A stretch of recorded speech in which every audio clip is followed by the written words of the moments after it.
The Chief Dr Tedros has said that the Tokyo Olympics should go ahead to demonstrate to the world what can be achieved with the right plan and measures amid the pandemic. He called the Olympics a celebration of hope. Beyond competition, beyond medals and records, the Games bring the nations of the world together in celebration. A celebration of sport, a celebration of health, a celebration of excellence, a celebration of friendship and respect. But ultimately, they are a celebration of something even more important, of something that our world needs now more than ever. A celebration of hope. I repeat, the world needs now more than ever a celebration of hope. With more and more cases getting reported of athletes contracting the virus, doubt over the safety and proper health protocols continue to linger. Now, according to a survey, nearly two-thirds of people in Japan do not believe that the country can host a safe and secure Olympics amid the pandemic. In the poll, 68% of respondents have expressed doubt about the ability of the Olympic organizers in controlling the virus effectively. The chief of the Tokyo 2020 Organizing Committee on Tuesday said that he does not rule out a last-minute cancellation of the Olympics as more athletes test positive for the infection. We cannot predict what will happen with the number of coronavirus cases, so we'll continue discussions if there is a spike. Meanwhile, the Olympic torch relay continued through Tokyo on Tuesday as socially distanced spectators gathered to see the group of torchbearers carry the flame.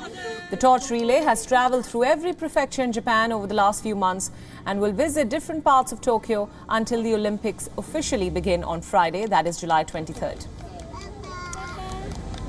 Now for the latest, we still have Phoebe Amoroso joining us from Tokyo for more on this. Phoebe, now the WHO chief has backed the Olympics, saying that it will be almost a litmus test for other such global events. How is this being perceived, especially given the concern that the Olympics could soon become a super spreader event? Well, that is a good question. Certainly we heard some very supportive words from the Director General of the World Health Organization, and he was very careful, I think, to point out that a success doesn't mean zero risk, that there will be cases, and these cases must be detected, people must be tested and traced and isolated. And this is very much the approach that the organizers have been taking. They have pointed out that out of the 71 confirmed cases of Olympics-related people since they came in July the 1st, 31 of these have come from overseas. But they say that out of thousands of people who come into the country, this only represents 0.1%. However, on the other side, we're hearing voices from other experts. Kenji Shibuya, who is an expert in global health, has said it's quite clear that the bubble system that they've implemented, keeping athletes and other Olympic officials away from the public, is broken. He's concerned that there will be interaction with the local population and that will cause cases to spread.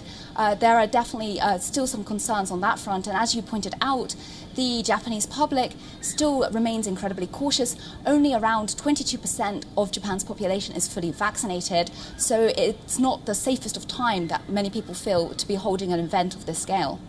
Right, Phoebe, my final question for you. Now, as you just mentioned about the mood of the public, and there are now concerns that the bubble may in fact be broken. With just 2 days to go for the Olympics, which are going to be unlike we've ever seen, no spectators for the first time, what is the mood in Tokyo as of now before the games get underway? I would say the mood was very far away from celebratory.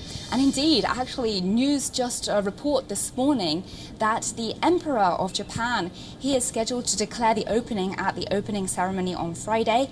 And there are rumors that he will avoid using the word celebrate or anything to suggest jubilation, really reflecting the public mood here.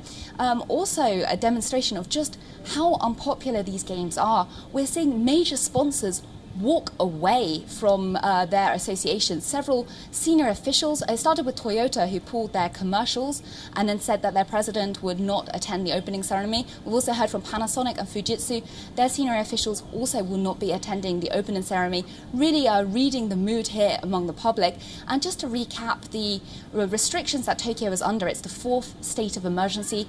The first state of emergency was April 2020. People are growing exhausted with being asked to exercise self-restraint, stay home. Restaurants close by 8 p.m. They are not allowed to sell alcohol. Any kind of celebration, people, the government, other medical experts just calling on everyone to stay home and celebrate within their family units. That's not very much of a festive mood. So that would be a summary of just how celebrations are really not going to be taking place here in Tokyo. Right, Phoebe, thank you for all those inputs. And for WION World is now available in your country. Download the app now and get all the news updates on the move.